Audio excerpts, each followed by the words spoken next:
다음은 이제 비트코인 얘기예요. 이게 이제 비트코인 결제를 시작한 테슬라. 이게 이제 수요일 오후 3시, 오후 4시에 됐다고 말씀드렸죠. 요거를 이제 조금 더 이제 구체적으로 해서 보시면은요.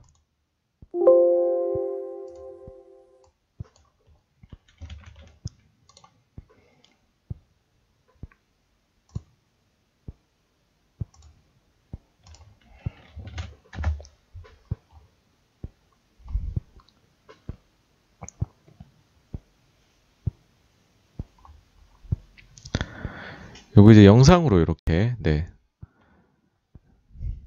한번 보시죠. 진짜로 이게 올라왔나, 테슬라에. 온라인으로 이렇게 쭉 골라요. 그러고 난 마지막에 요게 나오죠. 그쵸? 네.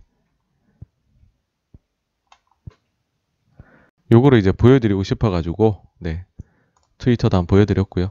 어쨌든 이제 이거 덕분에 코인이 급반등을 합니다. 와, 진짜로 이제는 비트코인의 결제 수단에 추가했네. 와, 대박이야, 앨런 머스크.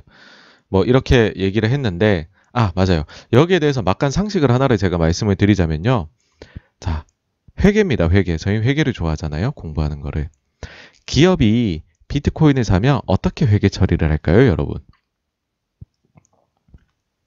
이게 이미 IA 뭐 SB에선 다 나왔습니다. 여기에 대해 연구가. 이건 어떻게 되냐면 거래 이제 목적에 따라 다릅니다.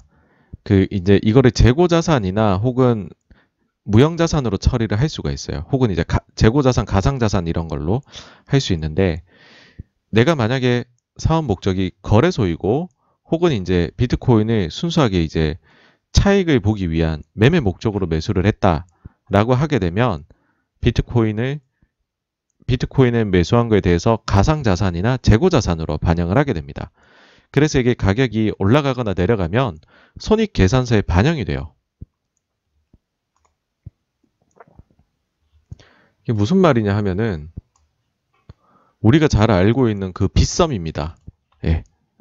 빗썸 보시면은 여기가 이제 가상자산을 가지고 있거든요. 자산에 보시면 암호화폐가 들어와 있어요. 그쵸? 암호화폐가 이렇게 들어와 있습니다. 주석 4번이네요. 한번 보겠습니다.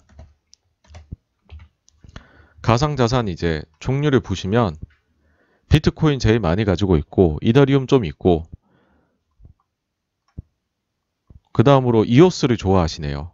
네, 이런 게 확인이 됩니다. 그러니까는 이제 거래소니까 이걸 가상자산으로 가지고 있다. 그럼 이게 가격 변동하고 뭐 매매하면 이게 어떻게 반영이 되냐라고 보시면 여기에 있네요. 암호화폐 처분 이익, 평가 이익, 혹은 암호화폐 처분 손실, 평가 손실, 뭐 감모 손실, 뭐 이런 것들이 이제 반영이 되게 됩니다. 그래서 거래소는 이런 식으로 한다. 그럼 그 외 목적으로 매수한 경우는 뭐냐? 이게 이제 테슬라의 경우인데요.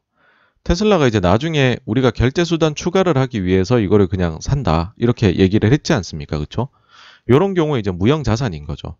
우리가 자산이라는 건 뭐예요? 뭔가 가치가 있는 걸 우리가 자산이라고 하잖아요. 그런데 이게 보이는 게 아니잖아요. 그렇죠? 유형이 아니란 말이에요. 우리가 그래서 이거를 이제 무형으로 분류가 되는 건데 제가 너무 이게 사자처럼 이건 얘기했네요. 근데 어쨌든 제가 쉽게 그 회계 또 어렵게 말씀드리면 안 되니까 어쨌든 그래서 요런 데들이 아니면 무형자산으로 이제 처리를 하게 되는데 그러면 우리가 가격이 올라가거나 내려가면 어떻게 처리가 되느냐 하면 손익계산서에 여러분 반영이 안 됩니다. 지금 테슬라가 비트코인 사고서 가격이 올랐잖아요. 요거 손익계산서에 반영이 안 됩니다. 대신에 자본 쪽에서 기타 포괄 손익에만 반영이 되게 됩니다. 그래서 여기서요, 이제 추가로 말씀을 드리면, 그러니까는 가격이 올라가는 거에 대해서 반영이 안 된다는 거잖아요. 그쵸? 내가 이득을 볼 수 없어. 반대로 내려가는 것도 별로 뭐, 이것도 반영도 안 돼. 라고 생각하실 수 있지만, 무형자산의 경우에는 심대하게 가치가 하락했음이 입증이 되면 이 손익계산서에 손상을 반영을 해줘야 됩니다. 그러니까 만약에 지금 테슬라는요, 비트코인 가격이 2배, 3배, 4배 뛰어도 이익은 느는 게 없어요. 근데 만약에 이게 반토막이 나면 이익에 반영이 될 겁니다. 네, 그 말씀 드리고요. 그럼 이제 레이 달리오는 무슨 얘기를 했느냐 보시면, 자, 이날 밤에 레이 달리오는 비트코인 금지 가능성을 이야기합니다. 어떤 얘기인지 한번 살펴볼게요. 각국의 중앙은행들은 통화정책을 독점하기를 원한다. 그래서 결국 비트코인은 불법화가 될 것이다. 예시가 있다. 1934년도에 미국을 봐라. 그때 정부는 개인의 금 소유를 불법화했었다. 비트코인도 같은 운명일 거다. 당시 미국은 금 보유법을 제정했고 이에 따라 개인이 금을 보유하는 것을 금지했다. 그리고 달리오는 이와 비슷한 상황이 비트코인을 통해 재현될 수 있다고 얘기했다. 모든 나라는, 그러니까는 이제 이유가 있겠죠. 화폐에 대한 공급과 수요를 독점적으로 통제하기를 원한다. 또한 재무당국은 다른 통화가 운용되거나 경쟁하는 것을 원하지 않는다. 인도 정부가 좋은 예가 될 수 있다. 왜냐하면 비트코인을 비롯한 암호화폐를, 화폐에 대한 불법화를 추진하고 있다. 뭐 사실 너무나 당연히 할 수 있는 얘기죠. 우리가 진짜로 비트코인이 화폐의 자리를 위협할 수 있느냐라고 할 때 항상 나오는 얘기 중에 하나잖아요. 정부가 허락할 수 있을까?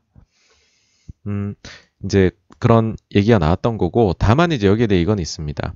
비트코인의 현재 가치에 대해서는 뭐 이분은 뭐 긍정적인 평가를 여전히 내리고 있다. 이렇게 얘기했는데, 이유가 뭐냐 하면 비트코인은 지난 10년간 스스로의 가치를 증명을 해냈다.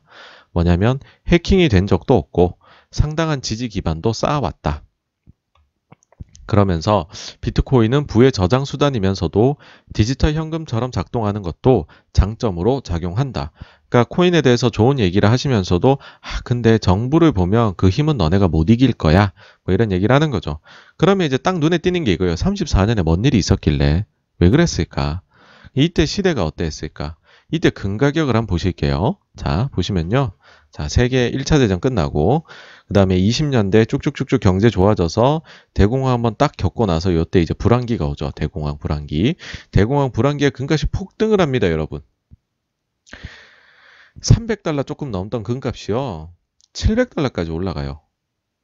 그리고 요 시기가 안 되겠네. 개인의 금 소유를 금지합니다. 쫙 이렇게 됐었죠. 그러니까 달리오가 얘기하는 게 이겁니다. 예, 정확하게 이겁니다. 그러면 우리가 이걸 보고서 달리오 얘기처럼 그러면 곧 금지가 되고 이렇게 되는 거 아니야? 라는 거는 사실은 저희가 또 1차원적인 생각이고, 또 이러면 얻는 게 적어요, 여러분. 얻는 게 더 있으려면 이 시대 상황에 대해서 우리가 또 알아보는 게 좋을 것 같습니다. 근데 우리가 이 시대 상황은요, 이미 사실은 여러분들이 알고 계세요. 왜냐면 저희가 뭐 독서 모임으로 이미 한번 했거든요. 네, 제가 책을 고르는 데는 다 이유가 있습니다, 여러분. 이렇게 여러 번 써먹기 위해서. 네, 지금 현재 이 얘기를 할 것이라 생각하기에 책을 고릅니다. 네. 이때 당시 보시면은요, 1920에서 46년 요 자료 다시 가져와 봤습니다. 이때 보면은 주식 시장이 29년까지 대호황을 펼치고, 그러고 나서는 증시가 붕괴가 돼요. 붕괴 이후에는 규제를 완화하고 금리를 급락을 시킵니다. 그러고 나서는 1932년부터 36년까지요. 미국이 양적 완화에 들어갑니다. 예. 거기다 뉴딜 정책도 썼습니다. 네. 이로 인해 가지고서 경기가 크게 호전이 되죠. 그쵸? 34년에 금 소유 금지시켰다 했죠. 그럼 그 사이에 뭔 일이 있었을까 보면요. 자, 31년 말 외국의 금융위기, 통화 가치 하락, 은행 체계 붕괴, 그리고 달러 불신에 대한 증가로 금 유출이 시작이 된 겁니다. 그러니까 이게 심화가 되었고, 그러다 보니 금을 소유하려는 욕망이 사람들이 너무 강해졌고, 그러다 보니까는 정부에서 금을 소유하는 거를 금지를 시키기까지 간 거죠. 근데 이 배경 자체가요, 지금하고 너무 닮은 점이 있어요. 뭐냐 하면은 주식시장이 대호황이었고, 그리고 위기를 겪었고, 그러고 나서 양적 완화를 하고 재정도 크게 풀고, 그로 인해서 경기가 호전이 되는 시기에서 금 거래를 중지를 시켜버린 거거든요. 사실 지금하고 굉장히 거의 뭐 약간 데칼코마니 같은 그런 상황이다라고 얘기를 드릴 수도 있습니다. 그래서 이 부분에 있어 가지고서는 어쨌든 저 개인적으로도 달리오의 말에는 좀 집중을 해야 될 필요가 있을 수 있다. 왜냐하면 우리가 또 요즘에는 시장을 볼 때 펀더멘털도 중요하지만 스토리를 중요하게 생각을 하잖아요. 근데 지금 달리오가 금거래 정지라는 이슈를 과거에 이제 사건을 딱 가지고 왔고, 이때 스토리 자체가, 스토리 라인 자체가, 전개 자체가 현재와 너무 비슷하다. 그래서 이런 것들은 사람들한테 이제 자라보고 놀란 가슴, 소뚜껑 보고도 놀라게 만들 수 있는 거잖아요. 그러니까는 이제 요 점에 있어 가지고서는 조금 이제 정책 당국이 어떻게 할 건지에 대해서 좀 원래도 뭐 많이 집중해 보셨겠지만 좀 더 집중을 하시라, 그런 말씀을 드리고 싶습니다. 네, 여기까지가 코인에 대한 이야기였습니다. 다음으로 가겠습니다.